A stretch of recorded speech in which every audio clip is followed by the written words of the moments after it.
मतदाता सूची को लेकर जारी विवाद पर केंद्रीय मंत्री चिराग पासवान ने प्रतिक्रिया देते हुए कहा कि ये एक नियमित प्रक्रिया है जो समय समय पर होती रहती है। उन्होंने कहा कि घुसपैठियों की पहचान के लिए मतदाता सूची का सैनिटाइजेशन बेहद जरूरी है। चिराग पासवान ने विपक्ष से अपील की है कि वो इस मुद्दे को राजनीतिक रंग देने की बजाय सच्चाई के साथ सामने आए और जिसके पास वास्तविक शिकायतें हैं उनकी मदद करें। साथ ही उन्होंने विपक्ष को झूठी बातें फैलाने से बचने की सलाह दी।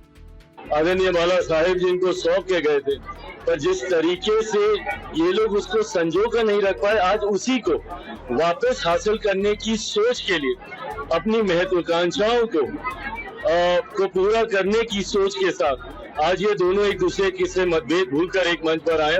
मुझे नहीं पता कि मनभेद दूर हुआ है कि नहीं, तस्वीरें साथ खिंचाई हैं पर वो सिर्फ राजनीतिक लाभ के लिए हैं जो देखने से लगता है। 9 तारीख को बिहार बंद का ऐलान किया गया है। विपक्ष द्वारा लगातार कहा जा रहा है कि चुनाव आयोग की मनमानी कर रहा है, वोटर लिस्ट में से लोगों की नाम काटने की भाई अगर मनमानी कर रहा है तो आप बताइए ना, जब चुनाव आयोग बुलाता है तब तो गंभीरता आप लोग दिखाते नहीं है, प्रूफ दिखाइए। और आप लोग राजनीतिक दल है, राजनीतिक संगठन है, मैंने अपने कार्यकर्ताओं को निर्देशित किया है कि कहीं पे अगर ऐसी कोई कठिनाई आ रही है तो जाएं, उनकी मदद करें। देखिए ये एक ऐसा प्रोसेस है जिसको समय समय पर इसका पालन किया जाता है। वो सैनिटाइजेशन होना जरूरी है ताकि घुसपैठियां हो। कई बार देखा गया कि कितने लोग हैं जिनको मृत हुए दशकों बीत गए पर उनके नाम पर वोटर कार्ड बने रह जाते हैं। ऐसे में जो सही में जिनका हक बनता है वो इससे वंचित रह जाते हैं। व्यवस्था को पूरी पारदर्शिता के साथ, और इसको तो समय समय पर और सरल किया जा रहा है।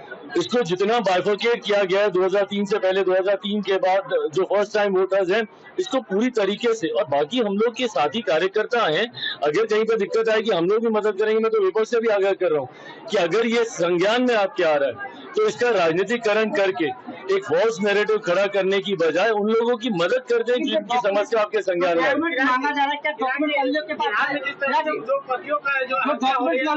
ये चिंता का विषय है। जिस तरीके से बिहार में अपराध बढ़ा है, लॉ एंड ऑर्डर जिस तरीके से ध्वस्त हुआ है, और मैं सिर्फ एक व्यापारी की हत्या को लेकर ही नहीं बोल रहा हूँ, ये तो चिंता का विषय ही है क्योंकि एक ऐसी जगह पर ये घटना घटी है खुलेआम, जो पटना का एक पॉश इलाका है, 100 मीटर की दूरी पर वहाँ पे थाना है, अधिकारियों के घर है वहाँ पर। अगर यहाँ पे ऐसी घटना घट रही है तो सोचिए गांव देहात में क्या हो रहा होगा। अगर बिहार में एक भी हत्या होती है तो सरकार और प्रशासन के लिए ये चिंता का विषय होना चाहिए। मेरे लिए चिंता का विषय है कि मैं जिस सरकार का समर्थन कर रहा हूँ, और मैं दुखी हूँ इस बात से कि जो सरकार सुशासन के लिए जानी जाती थी, वो सरकार में अगर इस तरीके से आपराधिक घटनाएं बढ़ेंगी तो विपक्ष को तो बोलने का मौका मिलेगा ही। कहीं ना कहीं कहाँ चूक हुई है, ये हम लोगों को सुधारना होगा और कड़ी से कड़ी कार्रवाई करके उसके ऊपर हम लोग को एक प्रेसिडेंट सेट करना होगा ताकि भविष्य में ऐसी घटना ना घटे।